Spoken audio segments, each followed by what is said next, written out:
Saya yakin para pembenci dan tukang nyinyir Presiden Insinyur Haji Joko Widodo pasti makin sakit hati, makin stres, makin mampus, dan pada akhirnya akan menjadi gila.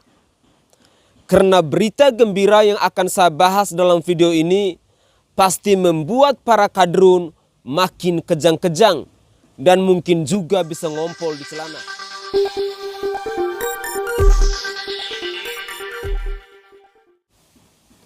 Saudaraku sebangsa dan setanah air, tidak pernah terlintas di benak saya bahwa di negara Ukraina akan membangun monumen Presiden Joko Widodo dan sejumlah presiden atau pemimpin negara lainnya yang diberi nama Monumen Kemenangan.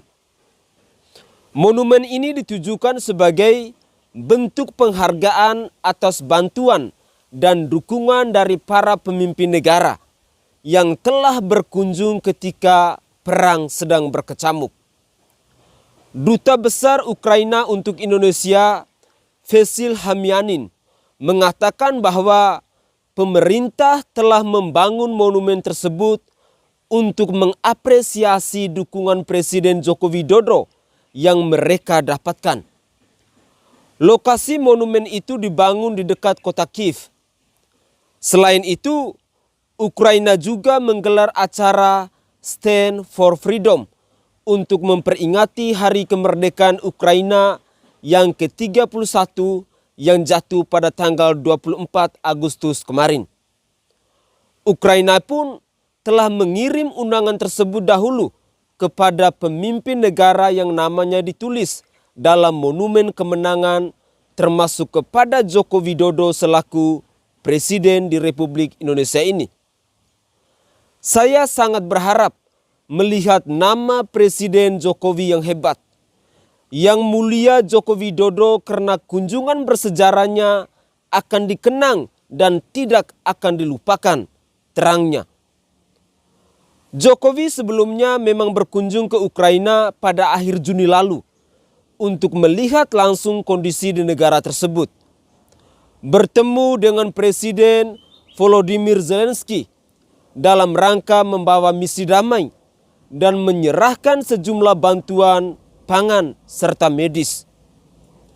Dalam pertemuan tersebut, Jokowi dan Zelensky juga membahas pasokan pangan dunia hingga membuat kesepakatan bebas visa Indonesia-Ukraina.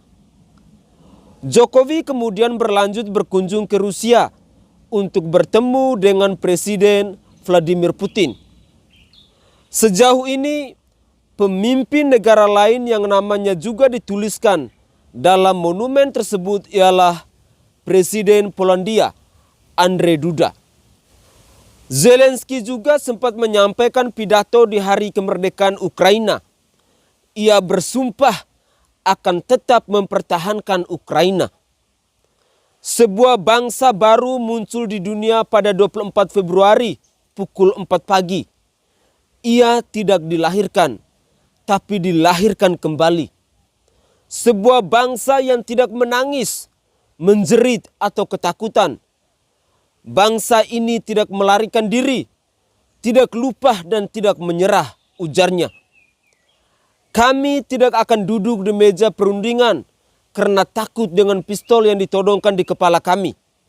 Bagi kami, besi yang mengerikan bukanlah rudal, pesawat atau tank, tapi belenggu. Bukan parit, tapi belenggu, tegas Presiden Ukraina Zelensky. Saudaraku sebangsa dan setanah air, saya yakin bahwa para pembenci dan tukang nyinyir Presiden Insinyur Haji Joko Widodo ini pasti makin sakit hati, makin stres, makin mampus dan menderita, dan semoga pada akhirnya akan menjadi pasien di rumah sakit jiwa. Begitulah kira-kira. Bagaimana perasaan dari para pembenci Jokowi? Silakan tinggalkan kritik dan saran Anda di kolom komentar untuk kita debat dan diskusi bersama.